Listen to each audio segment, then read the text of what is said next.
हर हर महादेव। मित्रों, प्रिय दर्शकों, आपका स्वागत है हमारे YouTube चैनल सोशल टॉक में। मेरी यही प्रार्थना है कि भगवान शिव आपकी सभी मनोकामनाएं पूर्ण करें। मित्रों, आज आप सभी भक्तों का बड़ा ही सौभाग्य है कि आपको आज शिव चर्चा की एक सच्ची कथा सुनने का शुभ अवसर प्राप्त हुआ है। आज हम आपको शिव चर्चा की ऐसी कथाएं सुनाने जा रहे हैं जिसे सुनकर आप सभी भाव विभोर हो जाएंगे तथा भगवान शिव की कृपा से आपकी सभी मनवांछित इच्छाएं पूर्ण हो जाएंगी। तो प्रिय भक्तगणों, सच्ची श्रद्धा से कमेंट में ओम नमः शिवाय जरूर लिखें। तो चलिए आज की कथा को शुरू करते हैं। प्रिय भक्तों, एक समय की बात है, किसी नगर में शिव चर्चा का भव्य सुंदर आयोजन किया गया था। सारी तैयारियां की गई, मंडप सजाए गए थे। अब कई सारे शिव भक्त वहां शिव चर्चा सुनने के लिए इकट्ठा हुए थे। वहीं दूसरी ओर भगवान शिव और माता पार्वती कैलाश से सारा नजारा देख रहे थे। सभी गुरु भाई और गुरु बहनें शिव चर्चा करने के लिए आपस में प्रेम पूर्वक भक्ति का भाव लिए मंडप में बैठ गए थे और चर्चा शुरू ही होने वाली थी कि तभी कुछ दुष्ट लोगों ने, जो भगवान शिव जी के प्रति, उनके भक्तों के प्रति ईर्ष्या का भाव रखते थे, उन्होंने शिव चर्चा में विघ्न डालने के उद्देश्य से अपने पालतू पशुओं को शिव चर्चा के मंडप में छोड़ दिया, जिससे एक बड़ी आपत्ति होनी थी। अब जानवरों के मंडप में घुसने से वहां भगदड़ मचने ही वाली थी कि तभी भगवान शिव गुरु के चमत्कार से सभी पशु जोर से दौड़ते हुए मंडप की ओर आ रहे थे। वे सभी मंडप के समीप आकर एकदम से शांत हो गए और मंडप के चारों ओर शांति का भाव लिए खड़े हो गए, मानो जैसे कि वह भी अब शिव चर्चा सुनने को आए हों और सभी भक्तों की सुरक्षा करने हेतु रक्षा घेरा बना रहे हो। यह चमत्कार देखकर वह दुष्ट लोग भी हैरान हो गए। अब उन्होंने मन में विचार किया कि चलो वहां चलकर देखते हैं कि यह क्या माजरा है। इसीलिए अब वे लोग वहां आकर चुपचाप अपने पशुओं के पीछे खड़े हो गए। अब मंडप में बैठे सभी ने भगवान शिव का जय जयकार किया और आगे शिव चर्चा की शुरुआत की। प्रिय भक्तों, भगवान शिव गुरु की भक्ति और महिमाएं कितनी ही महान है। जो लोग शिव चर्चा में विघ्न डालने का भाव लिए आए थे, वही अब शिव चर्चा सुनने के लिए मंडप के बाहर खड़े हो गए थे। अब एक गुरु भाई सभी शिव भक्तगणों को सुखमणि और दुखमणि की पौराणिक कथा सुना रहे थे और कथा को आगे सुनाते हुए वह कहने लगे कि हे श्रोताओं, किसी नगर में एक धनवान सेठ रहते हैं। वह सेठ, जिसका नाम भगीरथ था, वह अपनी पत्नी रुक्मीन के साथ बड़े प्रेम से रहता था। सेठ की पत्नी भगवान शिव जी की अनन्य भक्त थी, जो हर दिन शिवलिंग पर जल अर्पण करती थी, भगवान शिव की नित्य पूजा आराधना करती थी। फिर कुछ के दिनों के पश्चात वह गर्भवती हुई और समय आने पर प्रसव पीड़ा उस स्त्री को होने लगी, किंतु शिशु को जन्म देते समय ही उस स्त्री की मृत्यु हो गई। अब सेठ जी बहुत दुखी हुए, किंतु वह कुछ भी नहीं कर सकते थे।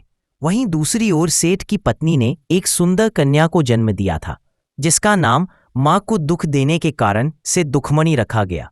मित्रों, अब वह कन्या समय के साथ साथ बड़ी होने लगी, किंतु सेठ को अपनी बेटी के लिए, मां की तथा स्वयं के लिए पत्नी की कमी हर पल महसूस होने लगी। इसलिए घर के अन्य लोगों के कहने पर उसने दूसरा विवाह किया, अपितु अब होनी को कुछ और ही मंजूर था। सेठ की दूसरी पत्नी आलसी, घमंडी और क्रोधी स्वभाव की थी। वह हर दिन देर से उठती, ठीक से कोई भी काम नहीं करती थी और छोटी छोटी बातों पर सेठ से लड़ती रहती थी।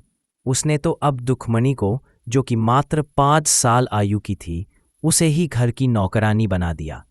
बेचारी वह कन्या, जिसकी बच्चों के साथ खेलने की उम्र थी, अब वही घर के सभी काम करती थी। झाड़ू लगाती, पिता के लिए खाना बनाती, माँ के कपड़े धोती, घर के सारे काम करती थी। सेठ यह सब देखकर बहुत दुखी होता था, लेकिन उसकी दूसरी पत्नी उसका कुछ भी चलने नहीं देती थी, मानो उसे गुलाम बना दिया हो। मित्रों, दुखमणि भी अपनी माँ की तरह ही शांत, गुणवान और बहुत सुंदर थी। वो हर दिन प्रातः सुबह उठकर घर के सारे काम करती, नित्य भगवान शिव की पूजा करती थी।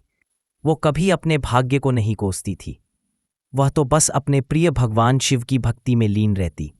उसकी सौतेली माँ उसे बहुत डांटती थी, मारती और पीटती भी थी, फिर भी वह बेचारी सब कुछ शांति से सहन करती थी, क्योंकि उसका सारा दर्द तो ओम नमः शिवाय का जाप करने पर गायब हो जाता था। मानो शिव जी की पूजा करने से उसके सारे दर्द दुख एक पल मात्र में ही दूर हो जाते हैं। अब इसी तरह से कुछ समय बीतता गया और सेठ की दूसरी पत्नी भी गर्भवती हुई। अब समय के अनुसार उसने भी प्रसव किया और एक कन्या को जन्म दिया। अब सेठ और सेठ की दूसरी पत्नी खुश हुए, किंतु सेठ की पत्नी ने अपनी सौतेली बेटी से ईर्ष्या का भाव रखते हुए उसका नाम सुखमणि रखा, अर्थात जो माँ बाप को सुख दे। मित्रों, किंतु आपने वह कहावत तो सुनी ही होंगी ना, लोग कहते हैं, है बाप के जैसा बेटा और कटोरी जैसा ही लोटा। अब वही दूसरी ओर, जैसी माँ वैसी ही बेटी। माँ ने जैसे बीज बोया, बेटी ने वैसी ही बर्बादी उगाई। अब क्या था, नाम तो सुखमणि रखा था, पर माँ खुद अहंकार की मूर्ति थी, तो बेटी क्या इंसान बनती। प्रिय भक्तों, सुखमणि भी अपनी माँ की तरह ही घमंडी और क्रोधी स्वभाव की थी। अब समय के साथ साथ दोनों बेटियां बड़ी होने लगी। सेठ तो अपनी दोनों बेटियों से प्रेम करता था, कभी भी उन दोनों के बीच भेदभाव नहीं कर पाता। किंतु सेठ की दूसरी पत्नी और छोटी बेटी सुखमणि हर संभव प्रकार से बड़ी बेटी दुखमणि को परेशान करते थे। इस दुख से दूर रहने के लिए दुखमणि हमेशा जहां भी शिव चर्चा होती थी वहां सुनने के लिए चली जाती थी। वह तो बस शिव की भक्ति में वैरागी बन गई थी, जिसे देखकर सेठ की दूसरी पत्नी अब और अधिक क्रोधी होती थी। उसकी शिव पूजा से वह ईर्ष्या भाव रखती थी, उसे झूठा खाना देती, सोने के लिए जमीन पर कहती थी, उसे कभी भी किसी भी प्रकार का एक पल का सुख नहीं देती थी या मिलने भी नहीं देती थी। मित्रों, अब समय के अनुसार सेठ की दोनों बेटियां बड़ी हो गईं। अब उनकी विवाह के योग्य आयु हो गई। तब सेठानी ने सेठ जी कहा, अजी सुनो ना, आप दुखनी के लिए आप सबसे निर्धन, गरीब और निकम्मे लड़के की तलाश करना। उसका भूल से किसी अच्छे घर में रिश्ता मत करना। अगर तुमने ऐसा नहीं किया तो मैं खुद खुशी कर लूंगी, मैं अपनी जान दे दूंगी। अपनी पत्नी की ऐसी बातें सुनकर सेठ ने मजबूरीवश अपनी प्रिय बेटी का विवाह पास के गांव के एक गरीब किसान के घर में कर दिया। उसका पति एक पैर से अपाहिज भी था, इसी कारण वह कोई काम भी नहीं कर सकता था। वहीं दूसरी ओर कुछ समय के पश्चात सेठानी के कहे अनुसार सेठ अपनी दूसरी बेटी सुखमणि का विवाह उसी गांव में सबसे बड़े सेठ के बेटे के साथ कर दिया। अब सुखमणि के घर में किसी भी चीज की कोई कमी नहीं थी, मानो वह किसी राजा के राजकुमार की पत्नी हो गई हो। अब विवाह के बाद सेठ ने दोनों बेटियों को अपने अपने ससुराल के लिए विदा कर दिया। दुखमणि का पति काफी गरीब था और अपाहिज होने से कोई काम नहीं कर सकता था। घर की पूरी जिम्मेदारी दुखमणि के कंधे पर आ गई थी। अब उसे दूसरों के घर घर जाकर काम करना पड़ता था और जो पैसा मिलता उससे वह अपने घर का व्यवहार करती थी। अब इसी तरह गरीबी में अपना जीवन व्यापन कर रही थी। किंतु इतने सारे दुखों के पहाड़ पार करने के बाद भी उसने शिव चर्चा की आराधना करना भूल से भी नहीं छोड़ा। बस शिव जी की पूजा आराधना निस्वार्थ भाव से करती रही। अब धीरे धीरे समय बीत रहा था। उन दोनों बहनों को अब दो दो बच्चे हो गए। फिर एक दिन की बात है जब अचानक सुखमणि अपनी सौतेली बहन दुखमणि के घर आती है और कहती है, हे बहन, तुम दूसरों के घर पर झाड़ू पोछा का काम तो करती ही हो, जिससे तुम्हारे घर का गुजारा जैसे तैसे हो जाता है। मुझे लगता है इससे अच्छा है कि तुम मेरे घर आकर झाड़ू पोछा करो। माना कि तुम्हारा घर थोड़ा दूर है, पर तुम मेरे घर पर काम करोगी तो तुम्हें अन्य लोगों के यहाँ काम करने की जरूरत नहीं होगी। मैं तुम्हें पैसे दिया करूंगी, साथ ही बचा कुचा खाना भी दिया करूंगी। मेरे बच्चों के तथा मेरे पुराने कपड़े भी दिया करूंगी। अगर कुछ कभी जरूरत पड़े तो वह भी मदद कर दूंगी। मित्रों, दुखमणि जानती थी कि उसके बहन का स्वभाव कैसा है और उसका उसके प्रति व्यवहार बिल्कुल भी अच्छा नहीं है। लेकिन बेचारी दुखमणि करती तो भी क्या करती, उसकी तो हर प्रकार से मजबूरी थी। अब उसने सोचा कि शायद माँ से दूर रहने के कारण उसका स्वभाव बदल गया होगा, इसीलिए अपनी बहन की चिकनी चुपड़ी बातों को सुनकर उसने हामी भर दी। अब दूसरे दिन से दुखमणि सुखमणि के घर काम करने के लिए जाया करती है, किंतु सुखमणि उससे बहुत सारा काम करवा लेती है जब तक कि वह थक नहीं जाती है। काम होने के बाद उसके वापस जाते समय उसे बासी, जूठा या फिर रात बचा हुआ खाना ले जाने को कहती है। अब क्या दुखी बेचारी वहीं खाना लाकर अपने बच्चों, पति को तथा स्वयं कुछ बचा तो खा लेती थी, अन्यथा पानी पीकर सो जाया करती थी। फिर एक दिन की बात है जब सुखमणि ने अपने घर पर शिव चर्चा का आयोजन किया, भव्य पूजा का आयोजन किया। गुरु भाई गुरु बहना उसके घर पर पधारे। उसके घर में अच्छे अच्छे पकवान, मिठाइयाँ बनवाई गईं। भगवान की मूर्ति और शिवलिंग की पूजा आराधना होने लगी। सभी लोग शिव चर्चा करने लगे। चारों ओर से शिवजी का जयकारा होने लगा। वहीं जब दुखमणि अपनी बहन के घर पर काम के लिए जा रही थी कि तभी उसके बच्चों ने कहा, माँ मुझे अच्छा खाना खाना है, मिठाई भी चाहिए। माँ क्या तुम लाओगी? तब दुखमणि ने कहा, बेटा मैं क्या करूं, कहाँ से लाऊं? मुझे बड़ा दुख होता है कि तुम्हारी इच्छा पूरी नहीं हो पा रही है। तुम्हारे पिताजी भी कुछ काम नहीं कर पाते हैं। तब बच्चा बोला, माँ, मौसी के यहाँ आज शिव चर्चा है, मैंने गांव की औरतों से सुना था। तब रुक्मणी कहती है, हाँ बेटा, मैंने भी सुना है, किंतु मैं हर रोज जाती हूँ, लेकिन आज तुम्हारी मौसी ने मुझे बुलाया ही नहीं। तब अपने बच्चों के मायूस चेहरे को देख दुखमणी कहती है ठीक है, नहीं बुलाया तो क्या हुआ, मैं जरूर जाती हूँ और तुम लोगों के लिए कुछ लाती हूँ। वहां जाकर सुखमणी ने दुखमणी को देखते ही अपना मुंह करवा कर दिया, जिसे देख दुखमणी दुखी तो हुई, लेकिन वह बेचारी करती भी तो क्या करती, बड़ी आस लेकर आई थी वह तो, इसलिए अपने बहन से कहती है, हे बहन, आज तुम्हारे घर पर शिव चर्चा का आयोजन किया है, मुझे लगता है कि शायद तुम मुझसे कहना भूल गए। तब तीव्र कटु शब्दों के साथ सुखमणी ने कहा कि अरे, मैंने तुझे बुलाया ही नहीं था। फिर तू क्यों मुंह उठाकर चली आ गई? क्यों मेरी सहेलियों में मेरी बेइज्जती कर रही हो? अपनी बहन कहकर अब आ गई हो तो चलो जाओ, वहां एक कोने में बैठ जाओ और किसी से कुछ मत कहना, बस चुप रहना, चुपचाप शिव चर्चा सुनकर चली जाना। अब बेचारी किस्मत की मारी बुखमणी एक कोना पकड़ के बैठ जाती है और शांति से ध्यानपूर्वक सारी शिव चर्चा सुनने लगी। वो शिव चर्चा सुनने में मनमुग्ध हो गई और उसकी जब बारी आई तो उसने भी शिव गुरु को प्रणाम किया और भजन गाया, पूजा आराधना की। अब इसी प्रकार शिव चर्चा पूर्ण हुई। अंत में सुखमणी ने सभी प्रसाद दिया, लेकिन उसने अपनी ही बड़ी बहन दुखमणी को उसने प्रसाद नहीं दिया। ऐसा पक्षपात देखकर दुखमणी को बड़ा ही दुख हुआ। अपनी बहन का ऐसा व्यवहार देखकर दुखमणी ने कहा, अरे बहन, आज तुम्हारे यहाँ शिव चर्चा है, इसीलिए आज तो प्रसाद दे ही दो, आज तो तुम मुझे ताज़ा खाना दे दो, मेरे छोटे छोटे बच्चों के लिए दे दो। बस मैं मेरे लिए नहीं मांग रही हूँ। वे बड़ी आस लगाकर बैठे हैं कि उनकी माँ मौसी के यहाँ से भोजन लाएगी। तब सुखमणी ने क्रोध में आकर कहा, अर भिखारन, उठ और चली जा, अपने घर को तुझे घर पर क्या आने दिया? तू तो मुझ पर ही रब दिखा रही है, आज तो तुझे कुछ भी नहीं मिलेगा, चल उठ चली जा अपने घर। अगर इतना ही भोजन प्यारा है तो कल सुबह जो कचरे में फेंक दूंगी वह लेकर जा और अपने छोटे छोटे बच्चों को खिला। और बहुत भला बुरा कहने लगी तथा उसे घर से धक्के मार के निकाल दिया। अब बेचारी गरीब दुखन रोते रोते अपने घर चुपचाप चली आती है। अब उसे रोते देखकर उसके बच्चों ने कहा, माँ क्या हुआ, क्या बात है? तुम तो मौसी के घर गई थी अपने लिए खाना लाने, फिर तुम क्यों रो रही हो? तब दुखमणी ने कहा, बेटा, तुम्हारी मौसी ने खाना तो दिया ही नहीं बल्कि प्रसाद भी नहीं दिया। इतना कहकर वह बोली, अरे बच्चों, मौसी ने नहीं दिया तो क्या हुआ, तुम्हें बस अपने घर में ही रहना है, तुम्हारी माँ कहीं से कुछ लाती है। इतना कहकर वह अब घर से चली जाती है। फिर वह एक वन की ओर चलते हुए जाने लगी और मन ही मन यह सोच रही थी, कुछ सूखी हुई लकड़ियां बेचकर बच्चों के लिए खाना लेकर आऊंगी। अब आगे चलते वह वन के भीतर चली गई, जहां उसे एक गाय माता मिली जो कि गर्भवती थी और एक बछड़े को जन्म देने वाली थी। उन गाय माता की प्रसव पीड़ा को देख दुखमणी बहुत ही दुखी हो गई। तभी गाय माता ने कहा कि बेटी, मेरी जरा मदद कर दो, मुझे अब असहनीय प्रसव पीड़ा हो रही है, मेरे पेट पर हाथ फेर दो। तब दुखमणी ने उनकी बच्चे के जन्म होने के लिए मदद भी और बच्चे का जन्म होने पर उसे गौ माता का दूध भी पिलाया। मित्रों, वो गाय और कोई नहीं बल्कि स्वयं गौ माता कामधेनु थी। उनके बच्चे को सुरक्षित देखकर वह गौ माता अति प्रसन्न हुई और उन्होंने दुखमणी से कहा, कोई बेटी, मैं तुम्हें एक पात्र देती हूँ जिससे तुम प्रतिदिन खाना बनाकर खाओ, लेकिन उसका उपयोग तुम घर में जाकर ही करना। तब वह पात्र दुखमणी लेती है और आगे बढ़ जाती है। तब आगे चलते हुए उसे एक नागिन मिल जाती है। उसके पूरे शरीर पर कैंचुली थी जिसे वह चाहकर भी निकाल नहीं पा रही थी। वह बहुत कोशिश कर रही थी जिस कारण से उसे ठीक दिखाई नहीं दे रहा था।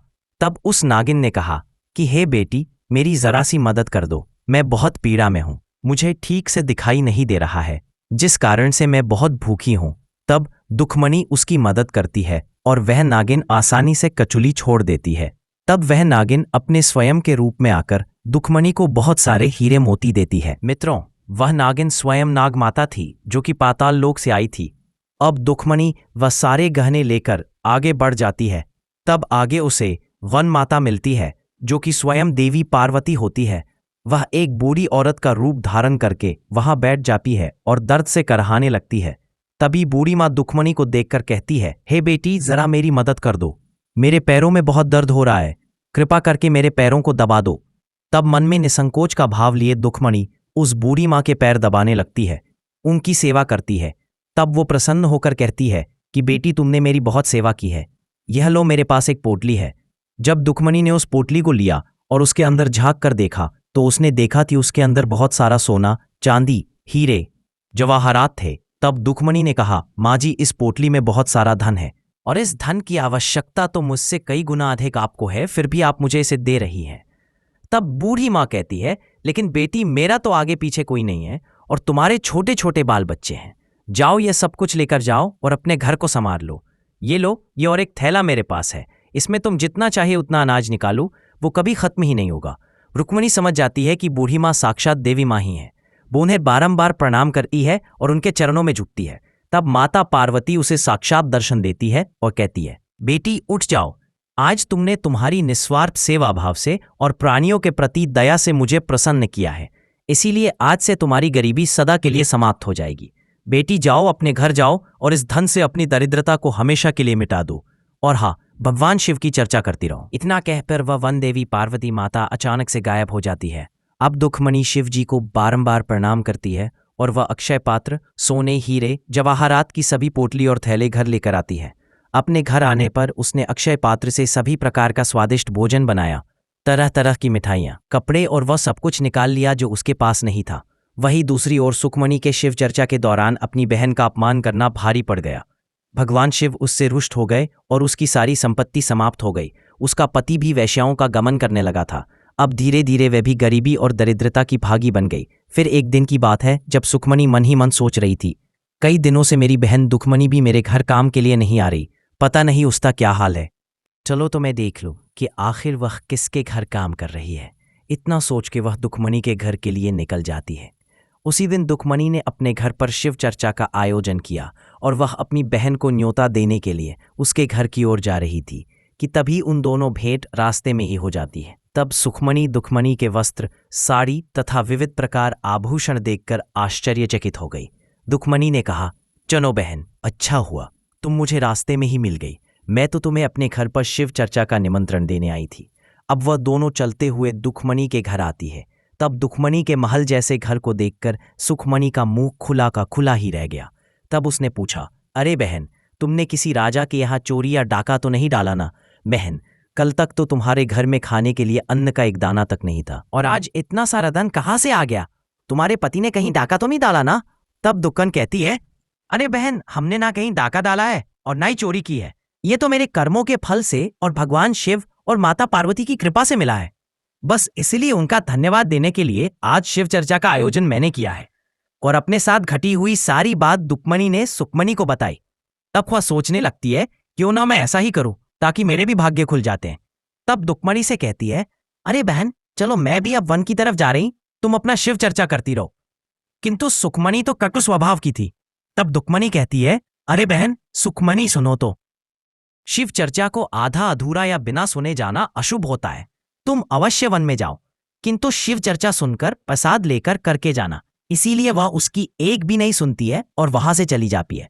वहीं दूसरी ओर दुखमणि के घर शिव चर्चा शुरू हो जाती है और सभी गुरु भाई गुरु बहनें इस चर्चा को सुनने लगते हैं। सभी ध्यान मगन हो जाते हैं। अब भगवान शिव की कृपा से दुखमणि का पति, जो कि अपाहिज था, वे भी ठीक हो जाता है। अब सुखमणि, जो कि एक दरिद्र स्त्री का भेष बनाकर वन में प्रवेश करती है, तो आगे चलते हुए उसे एक घायल शेरनी मिल जाती है। जब वह पास जाती है तो शेरनी उस पर धाड़ती है। तब बिना उस शेरनी की मदद करे उस सुखमणि डर कर वहां से भाग जाती है। फिर आगे चलने के बाद सुखमणि को वहीं नागिन मिल जाती है। सुखमणि को देखकर वह नागिन भी फुसकारने लगती है। तब वो उससे भी डर कर वहां से भाग जाती है। फिर वह आगे चलते हुए और अधिक जंगल के भीतर चली जाती है। तब उसे वही बूढ़िया माई मिलती है। तब उनके पास जाकर उनके पैर पकड़ती है और उन्हें कहती है, माँ जी, आप मुझे धन दे दो, इसके बदले में मैं आपकी सारी सेवा करूंगी। तो वो बूढ़ी माँ क्रोध से कहती है, अरे चल हट, निकल जा मेरे नजरों से दूर। तुझ जैसी स्वार्थी स्त्री मेरे पैर नहीं धर सकती है। यह तो भगवान शिव का पवित्र वन है। जो स्त्री शिव चर्चा को अधूरा छोड़ दे, वह मेरे पास कदापि नहीं आ सकती है। इतना कहकर बूढ़ी माँ सुखमणि को डंडे मारती पीटती है। अब वह डर के मारे वहां से भागकर अपने घर की ओर जाती है तो वह देखती है कि अब घर में जो भी था सब कुछ समाप्त हो गया है। धन दौलत सब कुछ मिट्टी में मिल चुका था। अब वह पूरी तरह से गरीब हो गई थी। तब निराश होकर अपनी बहन दुखमणि के घर चली जाती है। जबकि दुखमणि भगवान शिव के शिवलिंग की पूजा कर रही थी, तभी क्रोध और बदले की भावना को लिए सुखमणि कहती है कि तुम्हारा, अरे उठ, तू यह नाटक बंद कर दे। तुम्हारे कारण ही मेरे घर का सब कुछ नष्ट हो गया है, मैं बर्बाद हो गई। चल बता, तूने मेरे साथ क्या किया है? कौन सा जादू टोना तुमने मेरे घर पर किया? आज तो मैं तुझे मार ही डाल दूंगी। तभी एक चमत्कार हो जाता है। उस स्थान पर भगवान शिव स्वयं प्रकट होते हैं और सुखमनी से कहते हैं, बस करो, रुक जाओ। रुष्ट स्त्री, इसमें दुखमनी का कोई दोष नहीं है। अरे तुम तो एक घमंडी स्त्री हो। तुम्हारे पास सब कुछ होकर भी तुम एक गरीब का रूप धारण करके वन में स्वार्थी भाव से गई थी। वही वन में वन देवी पार्वती है। उन्होंने नहीं तुम्हारा सारा धन ऐश्वर्य नष्ट कर दिया है। तुमने हमेशा से ही धन का लालच किया है और तुमने मेरे प्रिय शिष्य को तथा प्रिय भक्त को बहुत दुख दिया है। अरे यह तो बेचारी तुम्हारे यहाँ शिव चर्चा में आई थी, तब तुमने इसे प्रसाद भी नहीं दिया था, बल्कि इसका अपमान किया है। और मेरा भी अपमान तूने करने आज कोशिश की है। आज जो भी तुम्हारे साथ हुआ है वह तो तुम्हारे ही कर्मों का फल है। मित्रों, अब सुखमनी रोती गिड़गिड़ाती हुई भगवान शिव से प्रार्थना करने लगती है, हे भगवान भोलेनाथ, हे शिव गुरु, आज से मुझसे कोई भी गलती नहीं होगी। अब तो मैं शिव चर्चा कहने वाले और सुनने वाले सभी का आदर करूंगी। आज से हर दिन शिव चर्चा का प्रचार भी करूंगी। मैं किसी से भी द्वेष या ईर्ष्या नहीं रखूंगी। कृपा करें और आप मेरे धन दौलत को वापस कर दीजिए। मैं आपको वचन देती हूं कि आज से मैं आपकी ही भक्ति करूंगी। हे भगवान भोलेनाथ, कृपा करें और मेरी भूल को क्षमा करें। अब अपनी बहन को रोते बिलखते देखकर दुखनी भी भगवान से भोलेनाथ कहती है, हे प्रभु, आप तो महादेव है, कृपा करें और मेरी बहन को उसकी भूल के लिए क्षमा करो। तब भगवान शिव कहते हैं, हे पुत्री, अगर तुम कहती हो तो ठीक है, मैं तुम्हारी बहन को क्षमा करता हूं। और दुखमनी को आशीर्वाद देते हुए भगवान भोलेनाथ अंतर्ध्यान हो गए। अब इसी तरह से दुखमनी के प्रार्थना करने के कारण सुखमनी को उसका खोया हुआ संपत्ति वापस मिल गया। सुखमनी के भीतर परिवर्तन आ गया। वह भी अपनी बहन की तरह ही शिव जी की पूजा आराधना करने लगी और दुखमनी के साथ स्नेहपूर्वक आचरण करने लगी। अब इसी तरह से यह शिव चर्चा पूर्ण हो जाती है। और फिर शिव गुरु कहते हैं, हे प्रिय श्रोता, तो इस प्रकार भगवान की कृपा से दोनों बहनें प्रेम से रहने लगती हैं। अब मैं आपको आगे की कथा को सुनाते हैं। गुरु भाई कहते हैं, हे श्रोताओं, एक समय की बात है जब भगवान शिव कैलाश में ध्यान मग्न होकर बैठे थे। तभी अचानक से नारद मुनि वहां पधारते हैं और कहते हैं, हे प्रभु, आज जब मैं मृत्युलोक में भ्रमण कर रहा था तब मैंने देखा कि हर जगह जगह शिव चर्चा हो रही थी। इसी कारण से मेरे मन में यह प्रश्न पड़ा कि भगवान शिव की चर्चा का क्या विषय है। मुझे तो इसे पता करना ही पड़ेगा कि आखिर क्यों भक्तगण इसे मनमुग्ध होकर सुन रहे हैं। मन ही मन यह विचार कर रहा था कि अब तो चलिए इस विषय में मुझे स्वयं भगवान शिव जी से पूछना पड़ेगा, इसलिए मैं यहाँ आया हूँ। हे प्रभु, कृपा करें और मेरी मन की इस दुविधा को दूर करें। मित्रों, तब मंद मुस्कान के साथ भगवान कहते हैं, हे देवर्षि नारद, इस विचित्र प्रश्न का उत्तर तो आपको केवल मृत्युलोक में ही मिलेगा। इसीलिए आप मृत्युलोक में एक मनुष्य का वेश धारण करके जाएं और जो भी नवजात शिशु मिलेगा उसके कान में चुपके से इस प्रश्न को पूछ लीजिए। तब भगवान शिव को प्रणाम करते हुए नारद जी कहते हैं, ठीक है प्रभु, अगर आप कह रहे हैं तो मैं अवश्य ऐसा ही करूंगा। इतना कहकर नारद मुनि धरती लोक पर आते हैं और एक युवा साधु का भस्म धारण करते हैं। उसी समय उनकी नजर एक अंडे से बाहर निकल रहे तोते के पिल्ले पर पड़ी, तो वे उसके पास जाकर उसके कान में पूछते हैं कि हे तोते बालक, इस धरती लोक पर शिव चर्चा क्यों इतनी प्रसिद्ध है जिसे हर कोई सुनना चाहता है। तभी इतना शब्द सुनते ही उस तोते के नवजात बच्चे ने अपने देह को त्याग दिया, अर्थात उसकी मृत्यु हो गई, जिसे देखकर नारद जी बहुत दुखी हो गए। तब इस आश्चर्यचकित बात को देखकर वे सीधे वापस भगवान शिव के पास आते हैं और उनसे पूछते हैं, हे प्रभु, आपने जैसे कहा था हमने ठीक वैसा ही किया था, किंतु तोते का बच्चा मर गया। अब हम कैसे अपने प्रश्न का उत्तर जान लेंगे। उसकी भी मृत्यु हो जाती है। अब तो उस बच्चे को देखकर नारद मुनि और अधिक दुखी हो जाते हैं। अब वे निराश होकर भगवान शिव के पास फिर से जाते हैं और कहते हैं कि हे प्रभु, आपने जैसा कहा था हमने ठीक वैसा ही किया, अपितु अब तो गधे का पिल्ला भी मर गया। अब हम अपने प्रश्न को कैसे जान लेंगे। तब गंभीर स्वर में भगवान शिव जी बोले, हे देवर्षि नारद, आप इस प्रश्न का उत्तर तो धरती लोक पर ही ढूंढ लीजिए, आपको अवश्य ही मिल जाएगा। तब नारद जी अब फिर से बड़ी आशा के साथ धरती लोक पर आते हैं। अब इस बार उन्हें एक गाय का बछड़ा जन्म लेते हुए दिखाई दिया। तब वे उस नवजात बछड़े के पास जाकर उसके कान में पूछते हैं, हे बछड़े गौपुत्र, तुम मुझे बताओ कि इस मृत्यु लोक पर भगवान शिव की चर्चा का क्या विषय है तथा शिव जी इतने प्रसिद्ध क्यों हैं। क्या तुम मुझे बता सकते हो? अब क्या था वह गाय का बछड़ा भी तुरंत मर जाता है। यह देखकर अब तो नारद मुनि और अधिक दुखी हो गए। वे मन ही मन विचार करने लगे कि मैंने यह कैसा प्रश्न पूछ लिया है जिसका उत्तर तो कोई नहीं जानता है। उसकी भी मृत्यु हो जाती है। अब तो उस बच्चे को देखकर नारद मुनि और अधिक दुखी हो जाते हैं। अब वे निराश होकर भगवान शिव के पास फिर से जाते हैं और कहते हैं कि हे प्रभु, आपने जैसा कहा था हमने ठीक वैसा ही किया, अपितु अब तो गधे का पिल्ला भी मर गया। अब हम अपने प्रश्न को कैसे जान लेंगे? कब गंभीर स्वर में भगवान शिव जी बोले, हे देवर्षि नारद, आप इस प्रश्न का उत्तर तो धरती लोक पर ही ढूंढ लीजिए, आपको अवश्य ही मिल जाएगा। तब नारद जी अब फिर से बड़ी आशा के साथ धरती लोक पर आते हैं। अब इस बार उन्हें एक गाय का बछड़ा जन्म लेते हुए दिखाई दिया।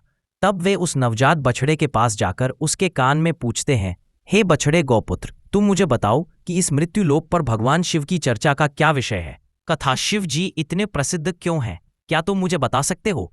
अब क्या था, वह गाय का बछड़ा भी तुरंत मर जाता है। यह देखकर अब तो नारद मुनि और अधिक दुखी हो गए। वे मन ही मन विचार करने लगे कि मैंने यह कैसा प्रश्न पूछ लिया है जिसका उत्तर तो कोई नहीं जानता है।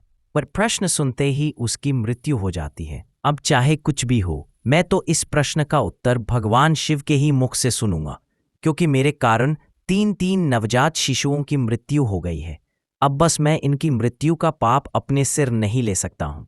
इतना विचार करते हुए नारद मुनि फिर से भगवान के पास चले आते हैं और कहते हैं, हे प्रभु, इस बार तो गाय का बछड़ा मर गया, अब तो मुझे गौ हत्या का पाप लगेगा। कृपा करें और मेरी शंका का निरसन करें तथा मुझे इन प्राणियों की हत्या के पाप से मुक्ति दीजिए। मैं इस प्रश्न के उत्तर को केवल आपके ही मुख से सुनना चाहता हूँ। मैंने जिससे भी इस प्रश्न को पूछा है उसकी मृत्यु हो जाती है।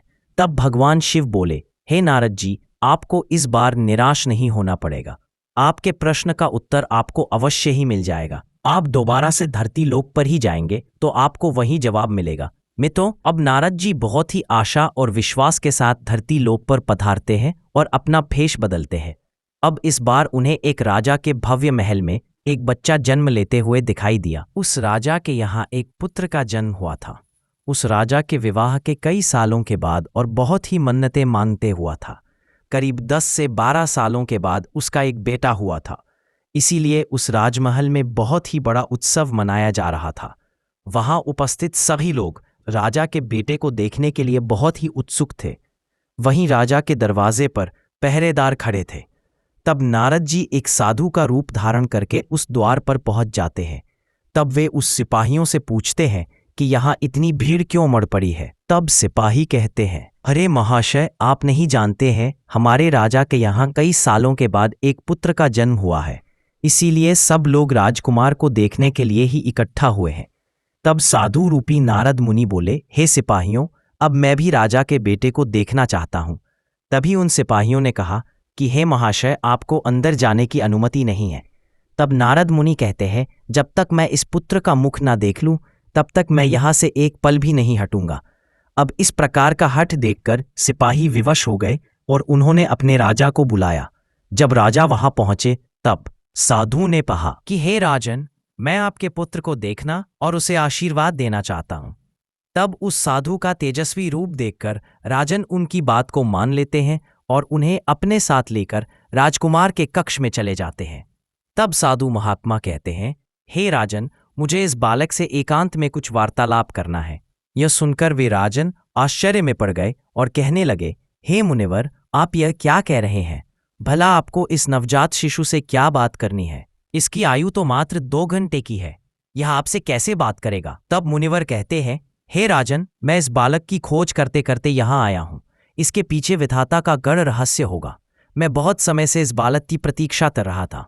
तब वे राजन थोड़े समय तक विचार करते हुए हामी भर देते हैं और कहते हैं, हे मुनिवर, अगर यह ईश्वर की देन है तो ठीक है, आप इस बालक से एकांत में अवश्य संवाद कर सकते हैं। इतना कहकर उस राजा सहित अन्य सभी लोग उस स्थान से बाहर चले जाते और कमरे को बंद कर देते हैं। आखूब कोई बात नहीं कर रहा। अब नारद मुनि अपने असली रूप में आते हैं और उस बालक के पास जाते हैं और उसके कान में पूछते हैं, हे बालक, इस मृत्युलोक पर शिव चर्चा इतनी प्रसिद्ध क्यों है? भगवान की महिमा इतनी महान क्यों है? तब वह बच्चा अचानक से उठकर बैठ गया और बोला, हे मुनिव, आपने यह प्रश्न हमसे तब भी पूछा था जब हमने एक तोते के रूप में जन्म लिया था। केवल शिव चर्चा शब्द सुनकर हमें तो उस जन्म से मुक्ति मिल गई थी। उसके बाद आपने यही प्रश्न हमसे तब भी पूछा था जब हम एक गधे और गाय के बच्चे के रूप में जन्म लिए थे, जिस कारण हमें पशुओं की योनि से मुक्ति मिल गई थी। 3 जन्मों से मुझे मुक्ति मिल गई थी। इसका कारण केवल भगवान शिव का नाम था जो आपने हमारे कान में लिया था। अब जाकर मुझे एक मनुष्य का जन्म मिला है। अब मैं सारा जीवन भगवान शिव की पूजा आराधना करूंगा। यह सुनकर के नारद मुनि के रोंगटे खड़े हो गए और उन्हें उनके प्रश्न का उत्तर अब मिल चुका था। अब वे हर हर महादेव का जाप करते हुए उस स्थान से अंतर्ध्य होकर स्वर्ग में चले गए। तो प्रिय दर्शकों, उस गुरु भाई ने अपनी कथा को पूर्ण विराम दिया और कथा की समाप्ति के बाद वहां उपस्थित सभी लोगों ने भगवान शिव का जय जयकार किया। वहीं जो दुष्ट लोग मंडप के बाहर खड़े होकर शिव चर्चा को सुन रहे थे, उनका भी हृदय शिव भक्ति में लीन हो गया। तो मित्रों, उम्मीद करते हैं आपको यह कथा अवश्य ही पसंद आई होगी। तो वीडियो को लाइक करें और साथ कमेंट में सच्ची श्रद्धा से हर हर महादेव जरूर लिखें। आप सभी का धन्यवाद।